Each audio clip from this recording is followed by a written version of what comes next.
Balloons have served as the observer's high ground since Napoleon's time. Balloon ships, lofting observers, could spot the enemy fleet better than even the tallest crow's nest. The independently powered airship was the ultimate observation post. When radar sets became small enough for aircraft, the blimp offered a stable, long-endurance sensor platform. M3 proved an airship could act as a radar station, combat information center, and command post. When the Soviet bloc threatened to use long-range bombers, America's coast needed standoff radar coverage. The proven ZPG-2 design was modified by removing the anti-submarine gear and installing the powerful new APS-20E search radar. A second height finder radar, the APS-62, was installed on top of the envelope. The first ZPG-2W was rolled out from Goodyear Aircraft Air Dock in January of 1955. An entirely new squadron, ZW-1, was commissioned January 3, 1956 under Commander Larry Mack. Following many test flights and operational demonstrations, the second ZPG-2W was delivered to Lakehurst in December of 1955.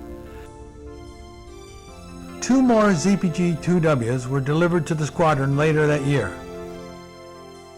In concert with distant early warning stations and radar platforms mounted on offshore platforms, ZW-1 became part of the ADIZ, or an Air Defense Identification Zone, under NORAD.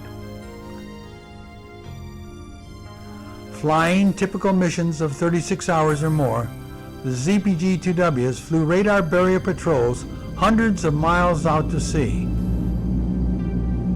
Ever vigilant for Russian bombers, the airships monitored air traffic and vectored fighters to investigate any aircraft that strayed from its flight plan and did not answer challenges.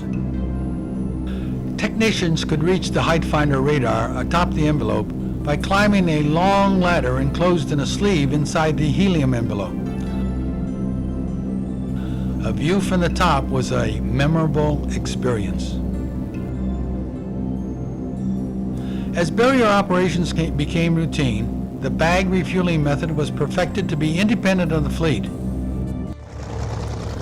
Airplanes dropped fuel bags by parachute, where they floated until the airship drug its special fish across the bag line and hauled the gasoline aboard. Helicopters would have burned more energy than the 900-pound bag contained.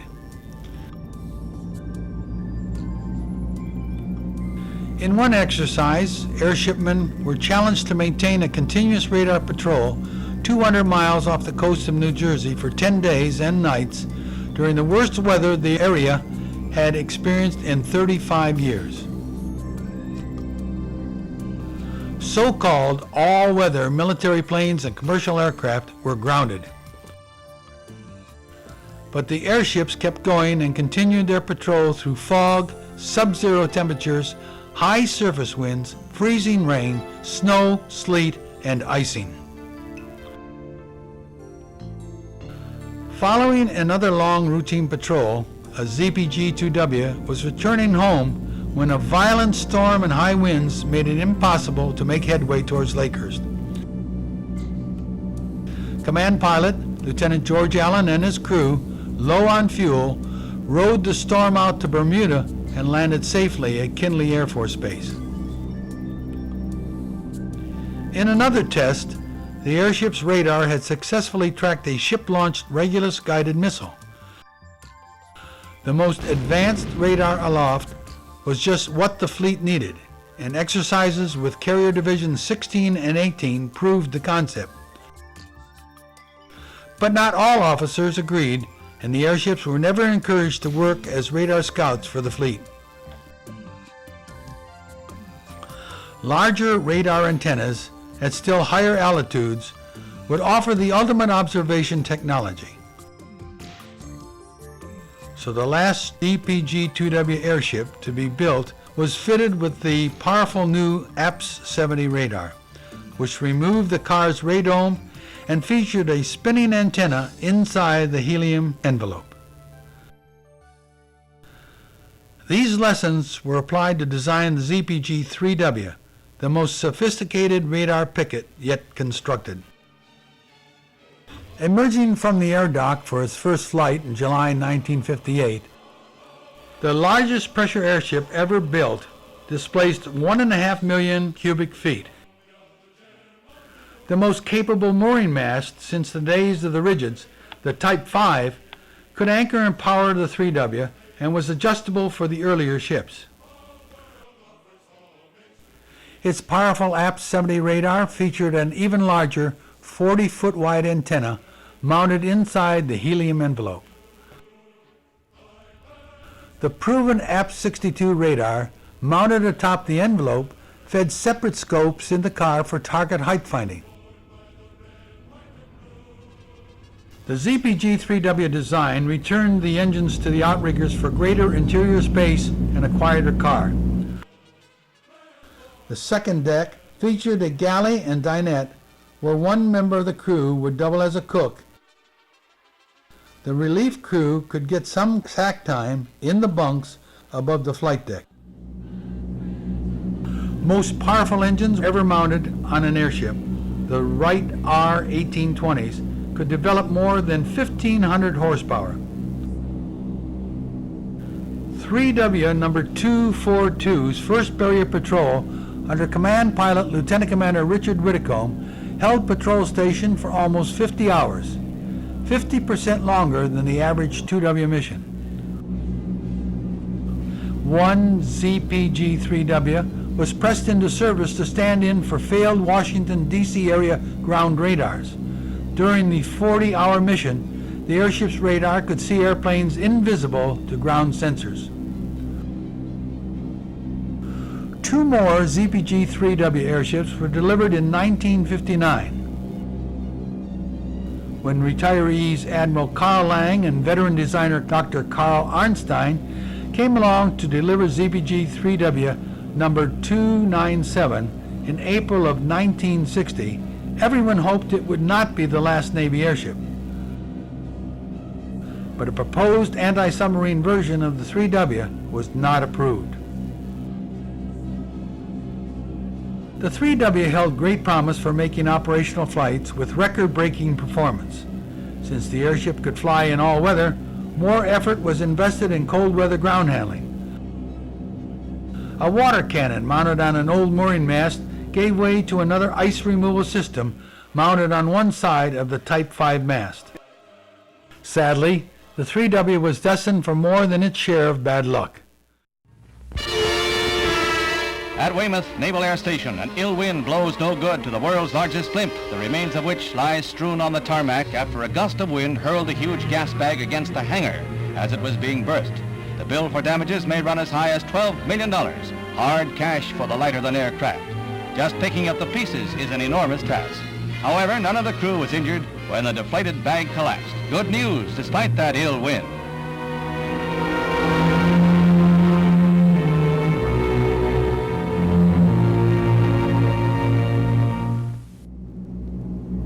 Some airship men were concerned about the 2-ton radar package sitting atop the envelope.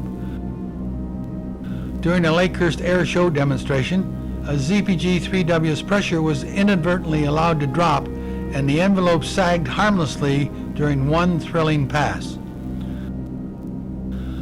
On the 6th of July, 1960, ZPG-3W number 144242 departed Lakehurst for a routine patrol mission. Later, people in boats noticed a sag in the envelope just before the airship suddenly plunged into the Atlantic.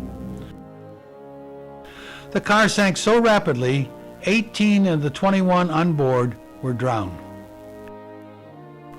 Divers found the low-pressure warning system circuit breakers were open, and one explanation blames this mistake for the crew not being aware of low envelope pressure.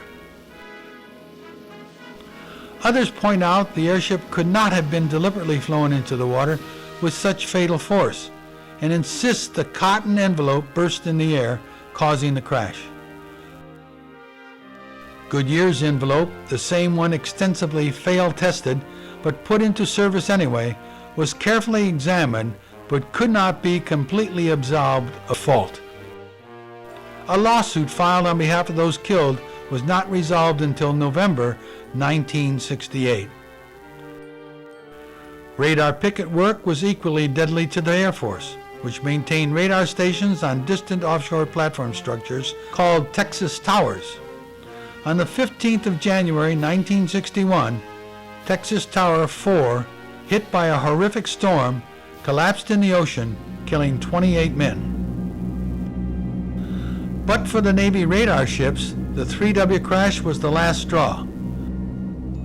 Dick Whitcomb commanded ZPG 3W number 297, fitted with an improved Dacron envelope in the final 3W flight on the 22nd of May 1961. Senior officers decided it was more logical to employ 4 Super Constellation airplanes in rotation, burning many times more fuel, to do the work of one 3W blimp. The nation's attention turned to the space race. Airship duties had included missile test range work at Wallops Island, Virginia. The blimps also shadowing the Russian trawlers monitoring the test launches. A plan to use airships to recover nose cones was canceled. It became just another mission for which airships would no longer be available. All fleet airship activity was ordered stopped on the 30th of June 1961. The second Mercury Redstone flight nearly ended tragically when the Navy Carrier Recovery Group lost the Mercury capsule and nearly drowned Gus Grissom. Retired Admirals Rosendahl and Settle publicly blasted the Navy for not using an inexpensive single airship that would not have botched the job. The official rebuttal claimed the Navy airships were needed elsewhere for other duties. The single ZSG-1 airship, still flying, had been modified to support a new mission. Physical limitations of wind tunnels to make it impractical to test subjects at low airspeed. The 240 was heavily instrumented and equipped with a retractable boom that could be extended from the envelope and car. Test models mounted on the boom could be observed without wind tunnel wall effect. When the larger ZPG-2559 became available for the project, the envelope and radar dome was modified to accept larger, active models on a longer deployable boom. A variety of models were tested beneath the 559. Longer missions were conducted to gather data on short takeoff and landing aircraft, then on the drawing boards. Higher speed runs were scheduled first to burn off fuel weight and restore equilibrium. Then the airship's ability to fly slowly or even backwards allowed Princeton University researchers to gather data not obtainable by any other method. Even the ZS-2G1 could not operate its towed sonar at speeds reached by the new nuke subs, allowing the submarine to escape the track. 240 received special streamlining and began a series of secret tests to decrease drag and exercise control of its boundary layer. Engineering was completed on a stern propulsion unit that, like its submarine adversary, would take advantage of the reduced pressure at the stern. There was even a plan to fit the larger engines from a 3W on the smaller ship.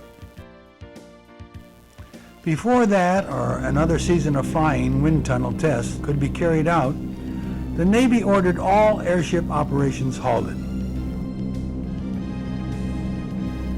The Navy posted no notice, and no official movie cameramen were sent. But the word was quietly passed there would be one final blimp flight. The 31st of August, 1962, offered clear weather over the Navy's only active airship station, Hundreds of supporters reported N.A.'s Lakehurst for the last flight of a Navy airship that century. ZPG-2 number 144559 took aboard a number of senior guest officers, including retired Admiral Charles Rosendahl. As hundreds of families watched, a working crew detached the ship from the mast and it lifted off at 1400 hours. Under command pilot Commander Bob Shannon, the airship overflew the local area and landed at 1536. The extendable Type 5 mooring mast was brought up for the final time.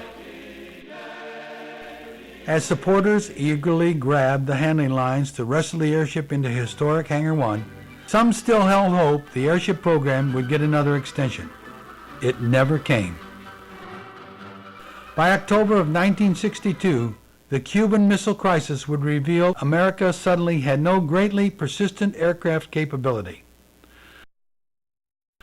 The Soviets maneuvered 4 Foxtrot-class submarines armed with nuclear-tipped torpedoes around the U.S. fleet as Russian missile submarines were staged in Cuban waters.